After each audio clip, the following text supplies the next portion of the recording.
कि मेरा रब फरमाता है अम यहसुदून अन्नासा अला मा आताहुमुल्लाहु मिन फदलिही। परवरदिगार फरमाता है कि लोग इस पर हसद करते गए कि जो अल्लाह ने अपने फजल से अता फरमाया।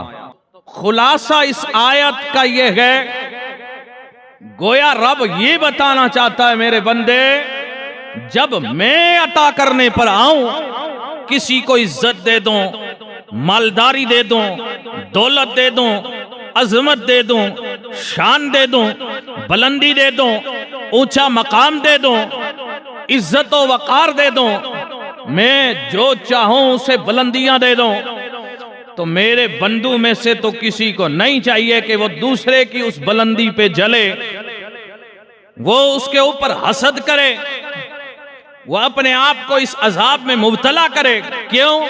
इसलिए कि हसद एक बहुत बड़ी बीमारी है। क्या है? तवज्जो है आपकी? हसद एक बहुत बड़ी बीमारी है। अल्लामा इमाम गजाली अलैहि रहमा आप फरमाते हैं कि लोगों, हसद दिल की बीमारियों में से एक बहुत बड़ी बीमारी है, और फरमाते हैं कि इसका इलाज और कोई नहीं है, वाहिद इसका इलाज ये है कि इल्म और अमल के जरिए ये जान लिया जाए कि हसद में सिवाय नुकसान के कुछ भी नहीं है, सिवाय बर्बादी और तबाही के कुछ भी नहीं है। इसलिए अगर इल्म नाफे के जरिए बंदा अपने दिल पे कंट्रोल कर ले और फिर हसद की बीमारी के नुकसानात जानते हुए उससे बच जाए, तो उसकी दुनिया भी कामयाब है और उसकी आखिरत भी कामयाब है। और जिसने हसद किया उसकी दुनिया भी बर्बाद है और उसकी आखिरत भी बर्बाद है। तवज्जो है आपकी? हजरत सैयदना साहबी रसूल कातिबे वही, मेरे प्यारे आका सल्लल्लाहु अलैहि वसल्लम के प्यारे सहाबी हजरत सैयदना अमीर मुआविया रदियल्लाहु ताला अन्हु, आप फरमाते हैं हसद से मुतालिक कि लोगों, कोई दुश्मन चाहे कितनी दुश्मनी पे उतरा हो, मैं उसे राजी तो कर सकता हूं, सिवाय उस दुश्मन के जो हासिदे नियामत है, वो जो नियामत पे हसद करता है, वो तब तक अपनी उस हसद उस बीमारी से बाज नहीं आएगा जब तक कि वो ज़वाले नियामत का शिकार ना हो जाए। और यहीं पर बुजुर्गान दीन का ये भी कौल है कि लोगों, तमाम दुश्मनों की दुश्मनियां खत्म की जा सकती हैं, तमाम दुश्मनों की दुश्मनियों को खत्म करने की उम्मीद की जा सकती है, लेकिन वो बंदा जो हसद की वजह से दुश्मनी रखता है, वो कभी भी अपनी इस बीमारी को नहीं छोड़ सकता। ये हसद की बीमारी एक ऐसी फितरत है जिसके अंदर रस बस जाती है। मेरा रब अगर उसे हिदायत न दे तो वो हसद की बीमारी उसे तबाही और बर्बादी के ठिकाने पे पहुंचा देती है। चाहे वो बंदा वक्त का आलिम हो, पीर हो, वक्त का अमीर हो, गरीब हो, मुक्तदी हो, इमाम हो, वजीर हो, वो चाहे कुछ भी हो, आबिद हो, जाहिद हो, सखी हो, कोई भी बंदा हो, लेकिन अगर वो हसद का शिकार है तो वो हसद ऐसी बीमारी है कि वो उसे दुनिया और आखिरत में बर्बाद और तबाह कर डालेगी। क्यों? इसलिए कि मेरे मुस्तफा करीम सल्लल्लाहु ताला अलैहि वसल्लम ने पहले ही इरशाद फरमा दिया, इब्ने माजा और मिशकात शरीफ की हदीस है, मेरे मुस्तफा करीम ने फरमाया, अल हसदु याकुलुल हसनात, हसद नेकियों को खा जाती है। कैसे खाती है? फरमाया, कमा ताकुलुल नारुल हतब, कि हसद नेकियों को ऐसे खा जाती है जैसे आग लकड़ियों को खा के तबाह कर देती है। ऐसे ही सारी नेकियां, सारे अच्छे अमाल उसके बर्बाद और तबाह हो जाते हैं जिसके दिल के अंदर हसद की बीमारी होती है। हसद क्या है?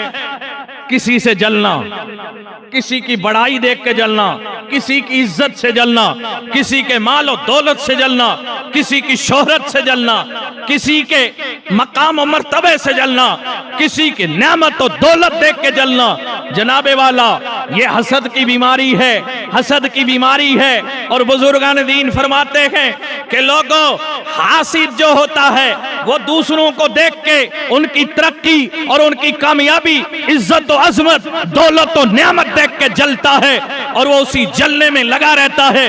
हासिद के लिए दुनिया में ही सबसे बड़ा अजाब ये है कि वो अपनी बीमारी में खुद जलता रहता है, अपनी बीमारी में खुद जलता रहता है। आज जनाबे वाला बहुत सारी बीमारियां इस किस्म की हमारे अंदर भी हैं कि हम जनाबे वाला जब किसी की तरक्की, बुलंदी, इज्जत, शोहरत, अजमत और माल और दौलत, मकान, जायदाद, प्रॉपर्टी, औलाद, घर और बसता हुआ घर या उसकी जनाब वाला कोई बड़ी बातें जो भी देखते हैं तो हमसे बर्दाश्त नहीं होता है। जब इस किस्म के ख्यालात आए, इस किस्म की आदतें बनने लगे, इस किस्म की फितरतें जन्म लेने लगे तो समझ जाओ हसद की बीमारी आ रही है।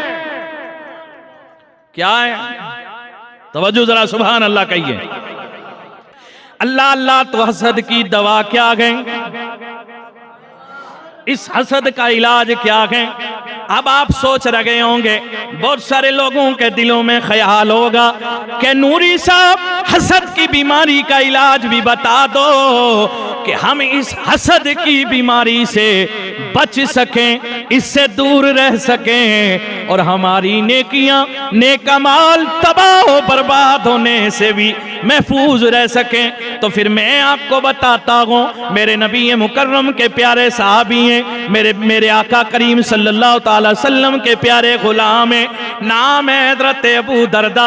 आपसे पूछा गया हसद की दवाई बताइए कि हसद की बीमारी दिल से खत्म हो जाए।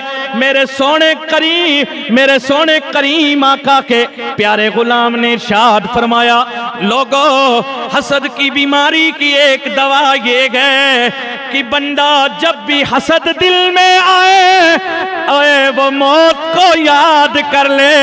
और मौत को याद करने वाले के अंदर से दो चीजें खत्म हो जाती हैं। एक दुनिया की जितनी ख्वाहिशें हैं, एक दुनिया की खुशियों के ख्वाब खत्म हो जाते हैं और दूसरा मौत को याद करने वाले के दिल से हसद की बीमारियां खत्म हो जाती हैं। किसको याद करने वाला? मौत को जनाब वाला। मौत याद है कि नहीं है? अब हमारी मौत भी रस्म बन गई है ना। जिसका जनाजा पड़ा सोचा कि यही जा रहा है, बस जिसे दफन किया सोचते हैं यही मरा, यार मट्टी डालो जाने दो।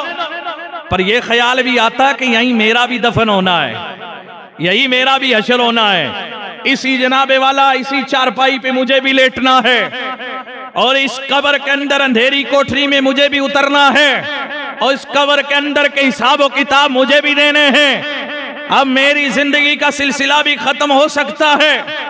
तवज्जो है? अब मौत जो है एक इबरत है। तवज्जो है? अल्लाह अल्लाह। आइए जरा हसद के बारे में तवज्जो रहेगी आपकी। मेरा रब कुरान हदीम के अंदर इरशाद फरमाता है, अम यहसुदून अन्नास अला मा आताहुमुल्लाहु मिन फदलिही। रब ताला फरमाता है, लोग उस पर हसद करते हैं जो अल्लाह ने अपने फजल से दिया है। हसद ये गए कि जनाबे वाला किसी की बड़ाई देख के, तरक्की और नेमत और दौलत और इज्जत और अजमत देख करके जलना और ये जलन की जो आग है इसी का नाम हसद है। कि जनाबे वाला हम ये सोचते गए इसे बड़ाई क्यों मिली, ये कंगाल हो जाए, ये तबाह बर्बाद हो जाए, इसकी इज्जतें लुट जाएं, इसकी अजमतें खत्म हो जाएं, इसका मकाम मर्तबा खत्म हो जाए।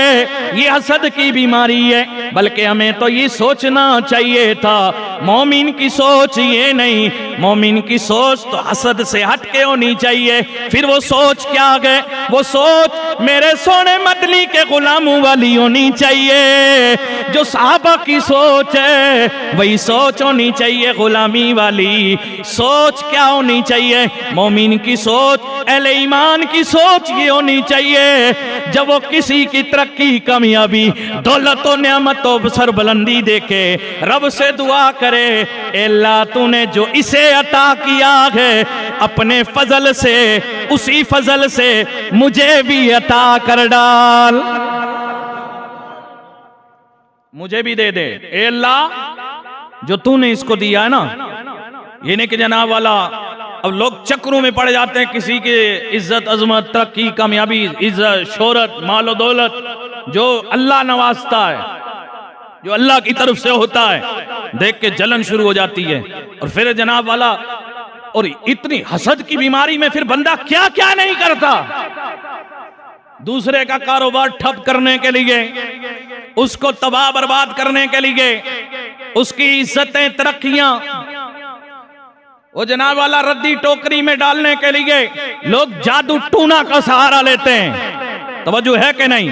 बस नूरी के अंदर ये है कि जनाब नूरी जब बोलता है ना, सच बोलता है। बात समझ में आई कि नहीं? लेकिन बात किसी को निशाना बना के नहीं बोलता है, बात हक बोलता है। मैं हक नहीं बोलूंगा तो कौन बोलेगा? क्या हजरत इजराइल आएंगे मौत से पहले वो समझाने के लिए? अमर बिल मारूफ कौन करेगा? उलमा ना करेंगे तो कौन करेगा? आइम्मा को भी चाहिए कि सारे इमाम अपनी मसाजिद में कौम को हक की बात कहें, समझाएं, राय रास्त फैलाएं। क्यों? ये जमाना कुर्बे कयामत का जमाना है।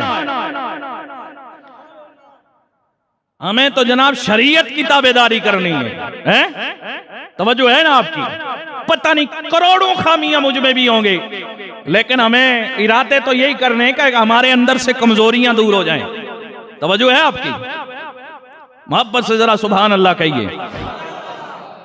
मेरे करीम नबी ने ये भी इरशाद फरमाया, लोगों जो कोई बंदा दूसरे के लिए बुराई का इरादा करता है, रब ताला वो जिसके लिए इरादा कर रहा है उसे तो बचा देता है, और ये बुराई का इरादा करने वाला खुद उसी में मुबतला हो जाता है। अल्लाहु अकबर कहिए, अस्तगफिरुल्लाह। यानी जो दूसरे के लिए बुरा सोचता है ना, जो गड्ढा दूसरे के लिए खोद रहा है तो खुद ही गिर जाता है। ये मेरे नबी का फरमान है। तवज्जो है? आओ मेरे सोने नबी की बात सुनाता हूं। मेरे करीम नबी का फरमान सुनिए, मेरे मुस्तफ़ा करीम की बात सुनिए। मेरे आका करीम ने फरमाया, काबिले रश्क हैं वो दो बंदे। कौन है? तवज्जो है आपकी?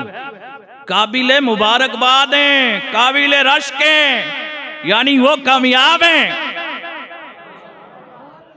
कौन दो बंदे कामयाब हैं, काबिले रश्क गए? वो कौन दो बंदे गए? मेरे सोने करीम ने फरमाया, वो दो बंदे काबिले रश्क गए। एक वो जिसे अल्लाह ने मालो दौलत अता फरमाया है और उसमें से अल्लाह की राह में खर्च करने की उसको तौफीक भी अता फरमाई है, और दूसरा बंदा वो है जिसको रब्बे कदीर ने इल्म अता फरमाया है। वो इल्म दूसरों को भी बताता और सिखाता है और खुद भी उस इल्म पर अमल करता रहता है।